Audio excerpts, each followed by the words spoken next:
Saudi Crown Prince Mohammed bin Salman is blaming Iran for this current conflict between Iran and Israel.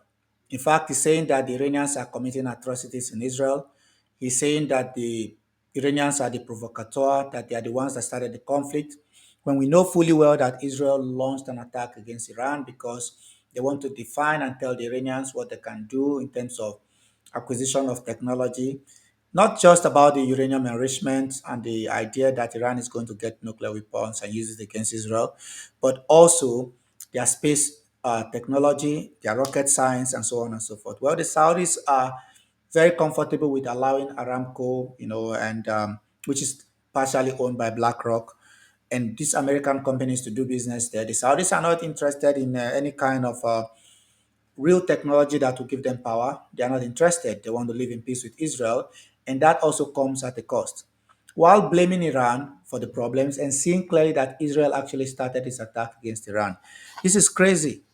In fact, the reason why Israel is doing this, if you look at the argument of Netanyahu over the past 3, 4, 5 years, he have always insisted, and Israelis have been saying this, and we have been hearing it as well from the Turks and the Egyptians, that the reason why Israel will attack Iran, which they are doing by the way now, it's not just because of the security of Israel, but countries like the United Arab Emirates, Saudi Arabia, Egypt, and Turkey have been talking to the Israelis behind the scene and telling them that Iran should not be allowed to have nuclear weapon.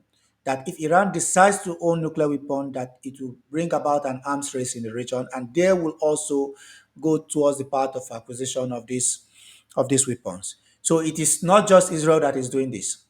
The Saudis are directly involved in most of the conflict in the region. They have continued to fund terrorism in the region.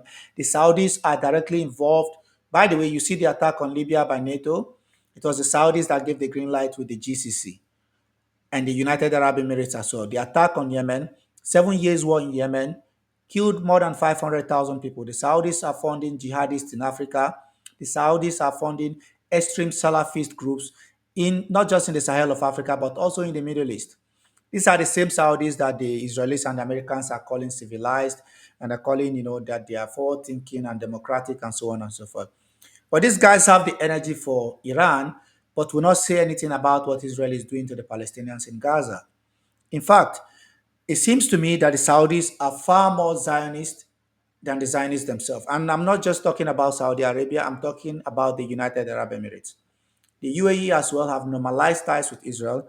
So you have IDF soldiers that go to Gaza during the week.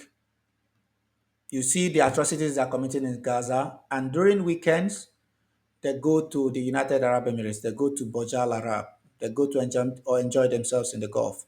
So this is really disappointing to hear this from the Crown Prince Mohammed bin Salman, and this is what the region is about, basically sectarianism. They are far more interested in this sectarian primordial fight than actually telling the truth about what is going on. Syria gave their airspace, opened up their airspace to Israel to carry out attacks against Iran. And I've been warning about the Syrian government, Jolani and his people that came to power. The Syrian state is now firmly under the control and under the auspices of Israel. And the Israelis are dominating the whole region because of countries like Saudi Arabia, the United Arab Emirates, and to some extent Egypt and Turkey that are giving the green light to this kind of activities by Israel in the region, unwilling to do anything about the situation in Gaza. And this is really disappointing. Israel is on its last legs.